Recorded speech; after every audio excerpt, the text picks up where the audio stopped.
Olá, professor. Olá, professora. Estamos iniciando o programa de formação de professores alfabetizadores, que é um curso anual de formação destinado a professores que ensinam a ler e escrever na educação infantil e no ensino fundamental, tanto crianças como jovens e adultos.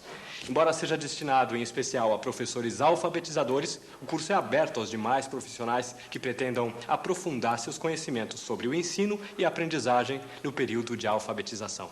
Há 15 anos, a publicação do livro Psicogênese da Língua Escrita, de Emília Ferreiro e Ana Teberoski, trouxe para os professores uma nova reflexão sobre as questões relacionadas à alfabetização. Essas e outras questões estarão em curso a partir de agora nos nossos programas. Esse curso foi pensado na esperança de preencher um vazio que nós temos detectado na formação dos professores alfabetizadores. Porque o conhecimento mais recente sobre os processos de alfabetização já tem 20 anos. As pesquisas da doutora Emília Ferreiro e da doutora Ana Teberoski, que estão expressas, estão descritas, né, no livro Psicogênese da Língua Escrita, fizeram em 99 20 anos de publicação. Houve uma larga difusão da informação sobre essas transformações na compreensão da alfabetização no país, de forma que hoje em dia praticamente todos os professores e todos os estudantes de magistério, de pedagogia, já ouviram falar no assunto. Quer dizer, de um jeito ou de outro, eles ouviram falar que as crianças constroem hipóteses, que elas têm ideias estranhas sobre como é que se deve escrever, que elas imaginam que, num determinado momento, se escreve com menos letras do que as que a gente usa quando escreve convencionalmente, mas o conhecimento acaba se reduzindo a essas informações esparsas, impressionistas, que acabam não servindo para transformar a prática do professor. No decorrer dos nossos programas, esses conhecimentos estarão sendo aprofundados com a troca de experiências.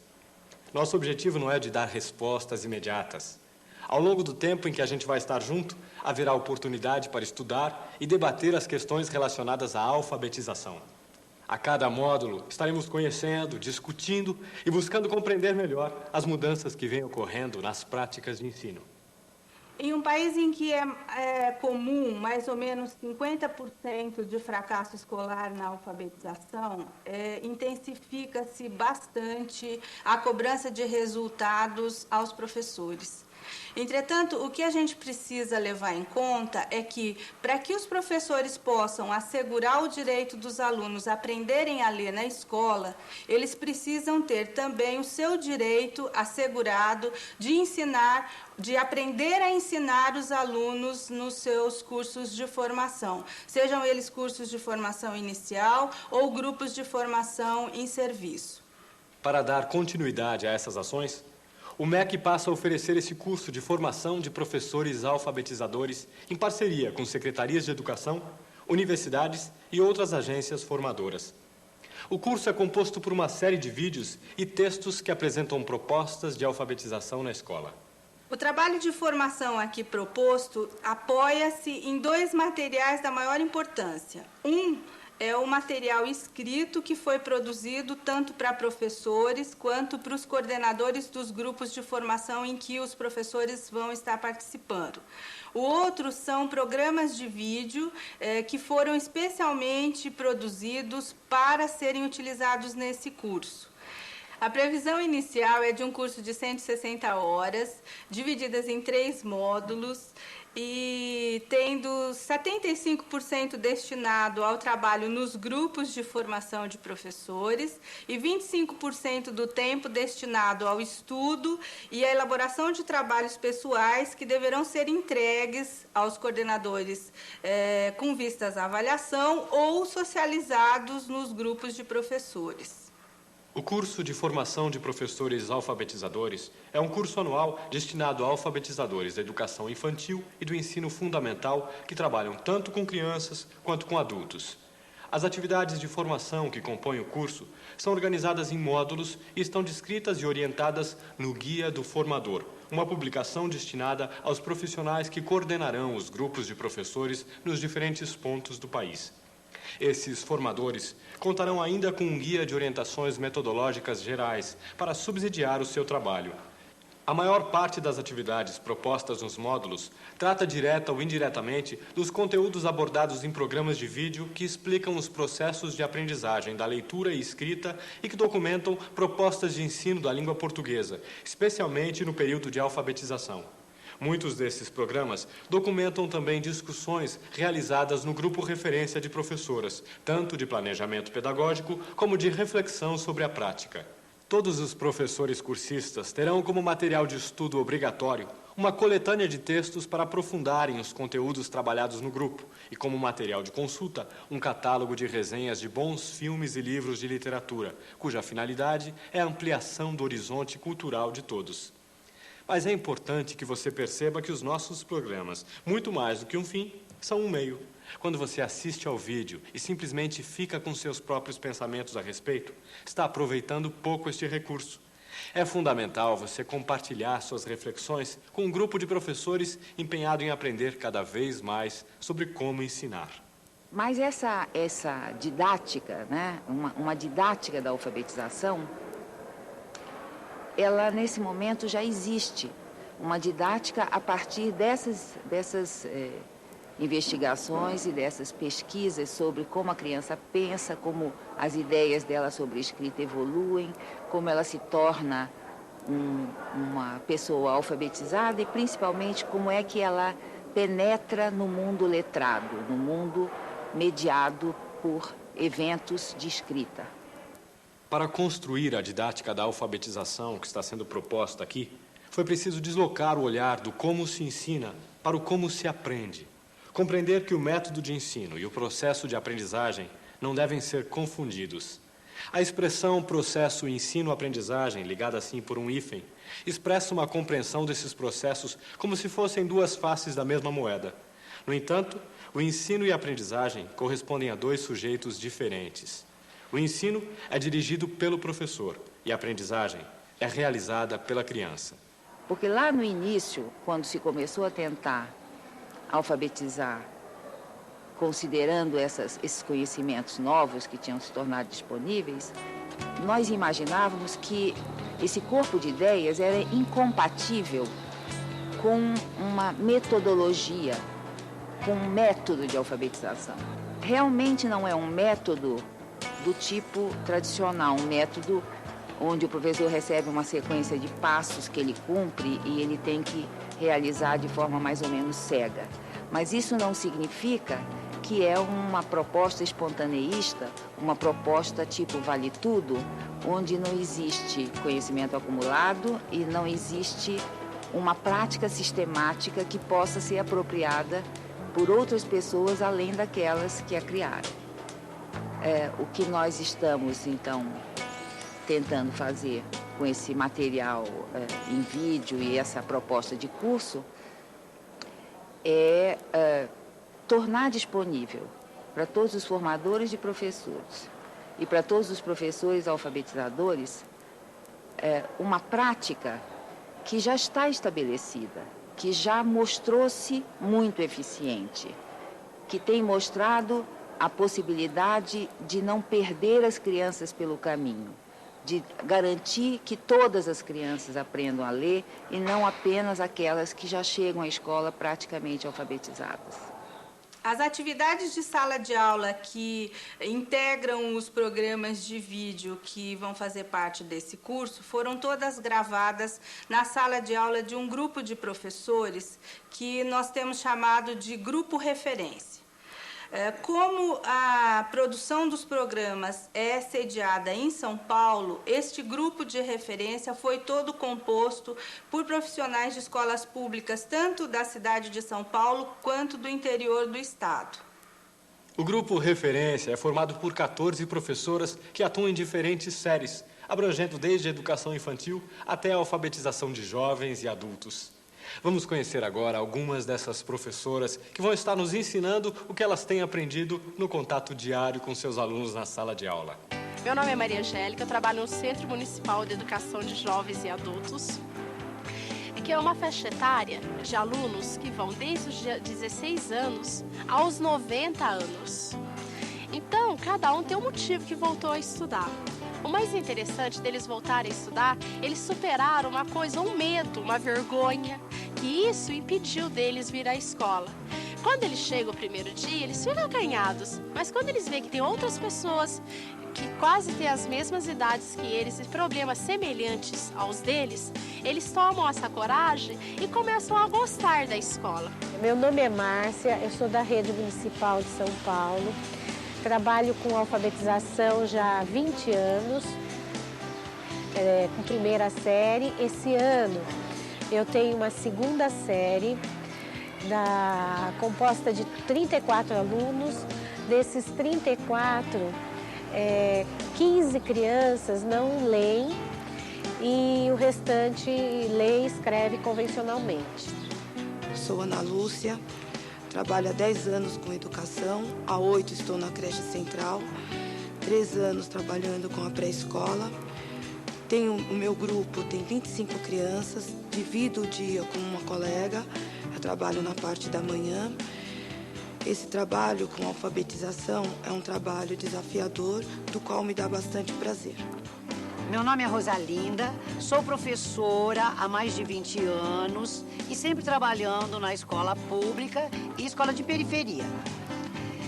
Durante um bom tempo, eu fui uma professora muito tradicional e ensinava do jeito que eu aprendi. E de 89 para cá, quando fiquei sabendo das pesquisas da Emília Ferreiro, comecei em busca de alguma coisa diferente para mudar o trabalho de sala de aula. E fui estudando, fui mudando, fui testando, estudando sempre e agora já tenho uma nova proposta de alfabetizar. Este ano eu tenho 38 alunos, sendo 4 crianças que já leem e escrevem e os outros 34, assim, bem diferentes, né? Enfim, é uma classe bem heterogênea e o desafio este ano é chegar até o final do ano com todos lendo e escrevendo. Meu nome é Florentina, estou há mais ou menos 20 anos na Rede Municipal de São Paulo. Ultimamente trabalho na alfabetização. Esse ano estou com uma classe de primeira série, com 36 alunos frequentando, dos quais 2 já leem e escrevem sozinhos. Os demais, alguns conhecem algumas letras e os outros estão ainda começando. Tenho alguns com pré-escola e outros não. A classe é bastante heterogênea e será um desafio muito grande alfabetizar essas crianças até o final do ano. Meu nome é Regina, trabalho na creche central da USP há cerca de 6 anos. Este ano eu estou com um grupo de crianças entre 6 e 7 anos. Eu gosto muito de trabalhar com essa faixa etária e principalmente com alfabetização. Alfabetizar é um mundo todo fantástico, todos os dias descobrir novas coisas, descobrir novos caminhos, aprender todos os dias novos jeitos de ajudar nossos alunos a ler e a escrever. Então, para mim, é muito bom, é muito emocionante. Meu nome é Márcia, eu sou professora de ensino fundamental e de educação infantil da Rede Municipal de São Paulo. Este ano eu estou trabalhando no ensino fundamental com uma classe de primeira série, que tem um grupo de alunos bastante diferentes, bastante agitados, dinâmicos e que tem uma maneira peculiar de pensar. Cada um tem o seu pensamento a respeito de escrita, de aprendizagem, de grupo. Essa turminha tem me feito pensar e repensar sobre como a criança aprende a ler e escrever. E eu estou junto com eles aprendendo e construindo o meu conhecimento. No decorrer do nosso curso, essas e outras 7 professoras que conheceremos daqui a pouco vão mostrar como planejam e como realizam as atividades de alfabetização propostas em sala de aula. Acompanharemos também algumas discussões sobre como estas práticas foram desenvolvidas. E para criar uma interação ainda maior, em nossos programas teremos um momento em que dicas e reflexões sobre a alfabetização serão divididas especialmente com você, de professor para professor.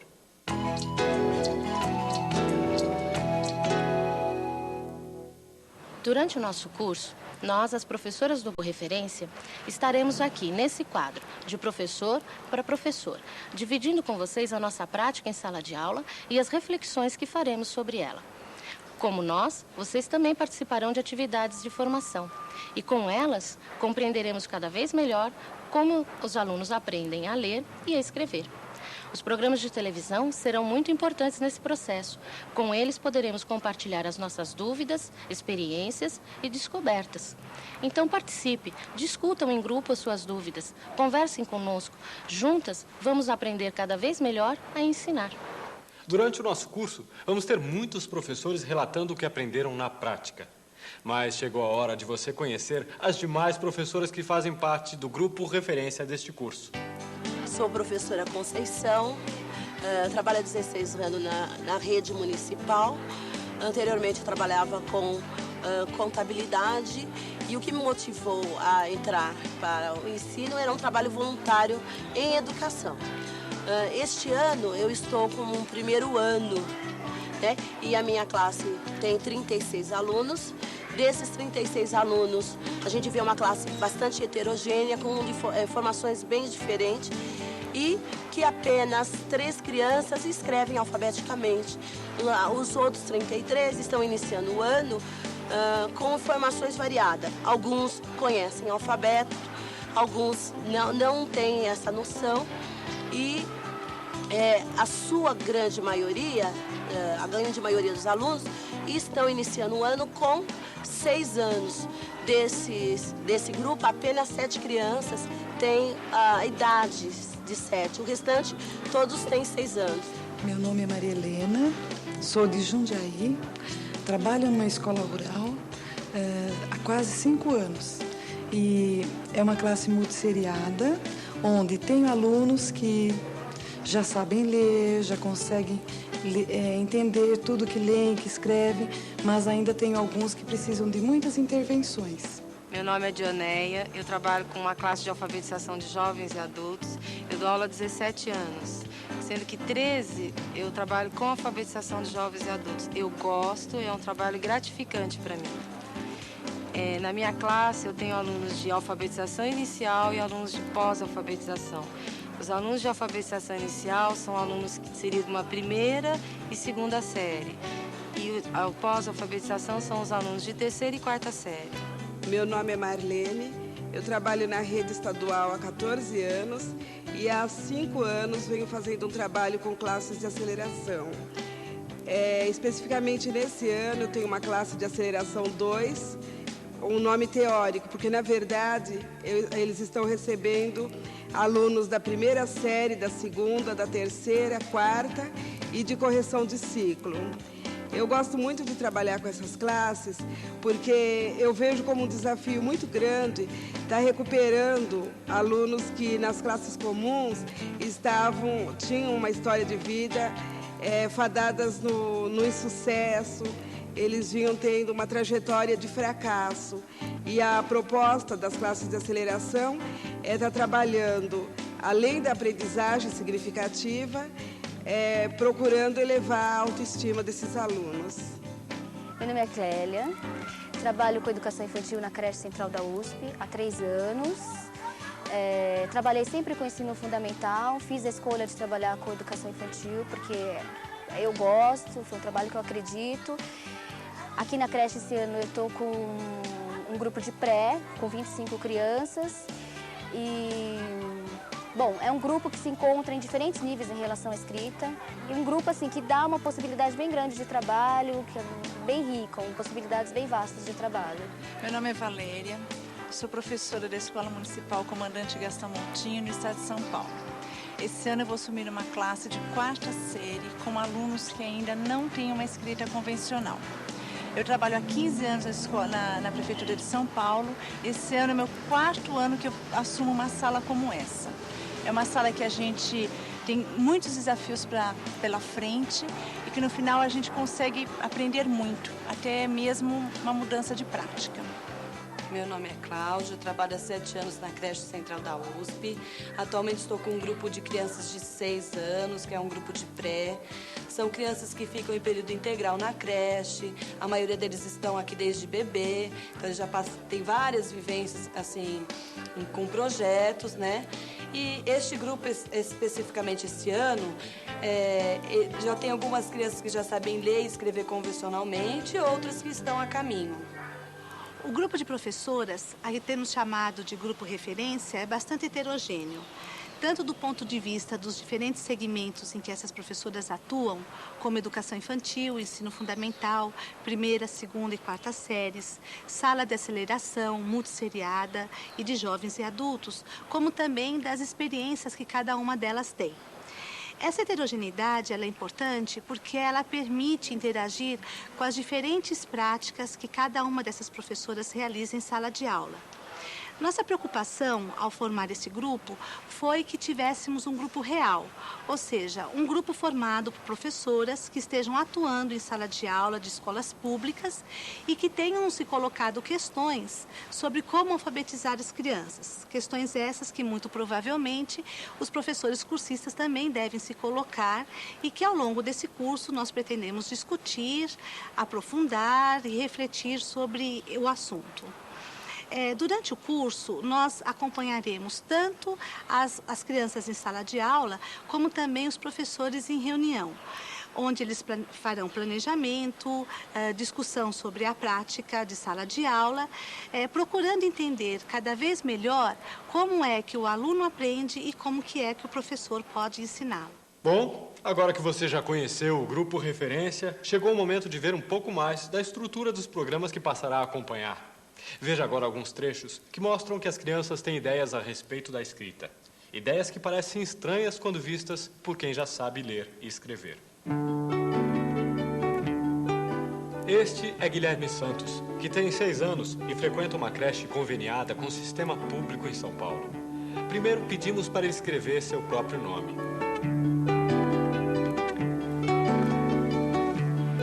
Muito bem, lê para mim o que está escrito aí. Guilherme Cruz dos Santos.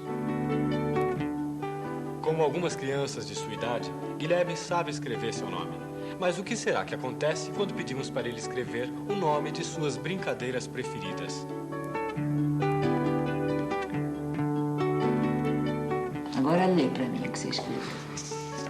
Pega. Agora esconde. Note que Guilherme quase sempre utiliza letras de seu nome para escrever as palavras. Não, esconde. A escrita de Guilherme é bastante comum. O que buscaremos demonstrar ao longo de nossos programas é que quando uma criança escreve tal como acredita que poderia ou deveria escrever, está nos oferecendo um valiosíssimo documento que precisa ser interpretado para poder ser compreendido. Outro processo importante que estaremos discutindo nesse curso é o contato das crianças com a leitura. Aliás, este é justamente o assunto que passaremos a abordar nesse primeiro programa da nossa série. Dá para aprender a ler e escrever antes de entrar na escola? Ah, não. Não dá, não. Depende, né? Aqui a gente precisa de professor para ensinar, né? Pra gente aprender. Algumas palavrinhas, né? Uma coisinha, assim. Na atual circunstância que nosso país se encontra, não. Sim, é possível, sim, uma criança aprender a ler e escrever, desde que ela seja bastante estimulada, que ela tenha oportunidade de entrar em contato com leituras, que os pais possam estar sempre conversando com a criança e oferecendo essas possibilidades para a criança. Aprender a ler. Ler para aprender. Agora vamos conhecer juntos experiências de pessoas que aprenderam a ler e escrever antes mesmo de entrar na escola. Não existe uma idade ideal para o aprendizado da leitura. Há inúmeros exemplos de crianças que aprendem a ler muito cedo. Não foi diferente com um dos maiores nomes da cultura francesa do século XX, o escritor Jean-Paul Sartre. No livro As Palavras, publicado em 64, ele passa limpo a história de sua infância, desvendando as raízes de sua vocação de escritor. Para ele, o amor às palavras passou a ser a única religião admissível. Algum tempo depois, Meu avô me deu 2 livros. Eu quis começar na mesma hora cerimônias de apropriação. Peguei os 2 volumezinhos, cheirei-os, apalpei-os, abri-os negligentemente na página certa. Não tinha a sensação de possuí-los. Tentei, sem maior êxito, tratá-los como bonecas, acalentá-los, beijá-los, surrá-los. Terminei por colocá-los nos joelhos da minha mãe. O que queres que eu te leia? Essas fadas? Perguntei incrédulo, as fadas estão aí dentro? Ela fez-me sentar à sua frente, em minha cadeirinha, e leu para mim.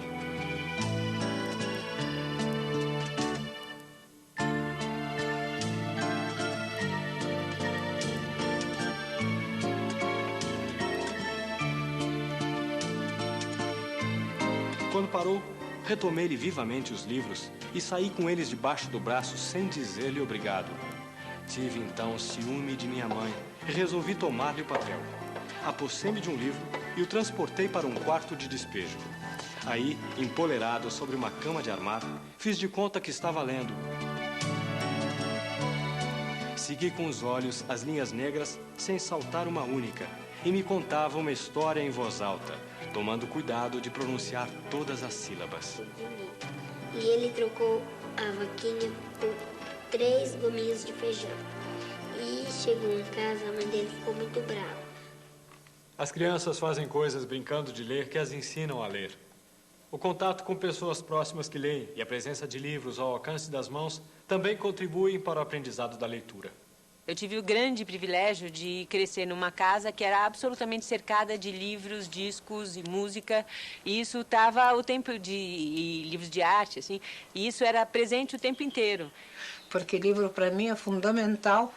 Comecei minha vida intelectual aos 2 anos de idade com meu pai me lendo poesias e livros, histórias.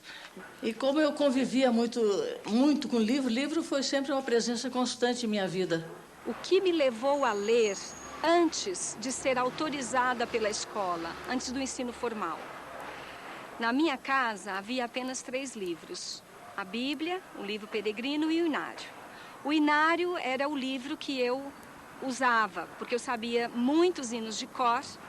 Então eu pegava o Inário e cantava os hinos. E ao cantar, sem saber, eu procurava fazer o ajuste entre o que eu estava cantando e o que estava escrito. E eu guiava pela marcação rítmica dos versos das estrofes dos hinos. Eu aprendi a ler fora da escola, em casa, com 5 anos de idade, porque eu via as pessoas da minha casa todas lendo. Minha mãe, a minha avó, meu avô, meu pai. Minha mãe e minha avó eram professoras e eu ficava muito curiosa de o que eles estavam fazendo e ficava muito intrigada pelo fato de eu não poder fazer aquilo que eles estavam fazendo, lendo, né? No Brasil, ainda se considera que a iniciação à leitura deve ocorrer somente a partir dos 7 anos. Por isso, quando dependem apenas da escola para aprender, nossas crianças começam a ler muito tarde. Comecei a ler com 4 anos de idade. Parece pouco, mas não é tão pouco assim. Porque os rabinos pegam os menininhos aos 3 anos para ensinar a ler e é em hebraico, que é mais complicado. Eu comecei a ler em russo, quando eu tinha 4 anos. E antes disso, eu fazia de conta que lia, porque os livros que meu pai lia para mim, livros infantis, eu conhecia de cor e sabia cada palavra em cada página de cor. Então eu folheava o livro e lia sem conhecer as letras. Eu lembro que quando eu comecei a aprender a ler, eu estudava numa escolinha particular e a minha mãe conta que nessa escola as professoras acreditavam que as crianças não aprendessem a ler antes dos 7 anos. Então, uma coisa que eu lembro muito das pessoas da minha família contando é que a minha mãe foi nessa escola para conversar com os professores e dizer que eu já sabia ler e eles diziam que era impossível e que quando chegasse a época certa eu ia aprender a ler. Na mesma época que eu entrei na escola, eu comecei a trabalhar com meu pai numa quitanda que vendia frutas, verduras, e naquele tempo a gente usava muito jornal e revista para embrulho. E eu perguntava para o meu pai o que estava escrito na revista, o que estava escrito nos jornais. E o meu maior sonho era saber escrever todas aquelas palavras que aquelas pessoas escreviam no jornal e na revista, né? E o meu pai era semi-analfabeto, lia muito pouco, mas ele foi me falando o que era cada letrinha. E algumas palavras também que ele conhecia. Quando a minha professora terminou a sílaba simples, né, que seria assim para começar o primeiro livro, para começar a ler mesmo, eu já lia de tudo, né, tudo que aparecer. Só que eu sempre fui muito tímida, muito discreta, então a professora nunca soube que eu sabia ler. Era como se eu fosse estragar o prazer dela me ensinar, né? E eu cheguei na escola e disse para a professora, professora, eu já li toda a cartilha. E ela não se deu conta porque achou que eu estava... Ler seria folhear. E eu cheguei, peguei o livro e falei, eu vou mostrar para a senhora, eu já li toda a cartilha. E quando ela percebeu que eu estava lendo, ela me proibiu e disse, olha, você não pode ler mais, você tem que só fazer a lição que eu estou dando. Muitos leitores precoces não têm características peculiares como inteligência acima da média ou privilégios sociais, mas têm algo que a maioria não possui. Consideram a leitura algo valioso e se acham capazes de ler. É difícil uma criança aprender a ler quando se espera dela o fracasso. É difícil também ela aprender a ler se não achar finalidade na leitura. Todos que leem, leem para atender a uma necessidade pessoal. Saber quais são as notícias do dia, que novidades a revista traz, qual é a receita do prato, como montar um equipamento, quais são as regras do jogo. Leem para aprender os encantos de um poema ou as emoções de um livro de aventuras. A leitura como prática social é sempre um meio, nunca um fim. Ler é resposta a um objetivo, a uma necessidade pessoal. Mas como será que nasce a necessidade de escrever? Esta sala é a minha sala de máquinas, onde está a máquina de escrever, não o computador, e onde eu não redijo, mas passo a limpo as coisas que eu escrevo. Eu escrevo mesmo naquele cantinho meu na sala, naquela poltrona muito confortável, ao lado dos telefones, da porta, da televisão, da cozinha e de tudo. E lá eu leio e penso, invento as coisas e escrevo. Escrevo à mão num caderno com caneta Bic. E lá eu escrevo, corrijo, deixo para depois, revejo, e quando acho que está pronto, aí eu venho para essa sala aqui e para essa maquininha de escrever velha de guerra. E então datilografo, não digito, datilografo os textos e corrijo à mão mesmo e mando para a editora, batido a máquina, corrigido à mão, com anotações e sugestões e coisas assim. E é desse jeito que eu trabalho. Bom, esse aqui é um diário de poesias que na década de 60 as amigas escreviam umas para as outras. É da minha irmã, Monique, que é educadora, que é mais velha que eu, e eu achava o máximo. E tem todas as coisas lindas, todas bem escritinhas, coloridinhas das amigas e tal, e eu resolvi escrever também. E é interessante porque é uma coisa de novembro de 63, então eu tinha acabado de completar 5 anos, aí dá para ver mais ou menos como é que era, que eu escrevia nessa época. Essa ideia do diário é um bom motivo para a criança escrever. Mas o diário não é apenas uma brincadeira de criança. Você, que é professor, também pode escrever suas memórias sobre o período em que foi alfabetizado. Documente suas experiências e depois as socialize com seus colegas de curso. A troca de experiência é uma boa forma de aprender. Como vimos, muitas pessoas aprendem a ler e escrever sem entrar na escola. E a experiência com a leitura e a escrita na vida cotidiana tem um grande valor. Só se aprende a ler e escrever quando se vê um sentido para isso. Temos de ter a capacidade para oferecer tanto às crianças como a jovens e adultos ainda não alfabetizados bons motivos para que eles queiram conhecer, descobrir e agir no mundo em que estão inseridos. Para tornar os alunos bons leitores, para desenvolver muito mais do que a capacidade de ler, o gosto pela leitura e um compromisso com ela, a escola precisa mobilizá-los internamente, pois aprender a ler e também ler para aprender requer esforço. Para se alfabetizar, os alunos devem ver na leitura algo interessante e desafiador. Uma conquista capaz de dar autonomia e independência, e devem estar confiantes. condição para enfrentar o desafio e aprender fazendo.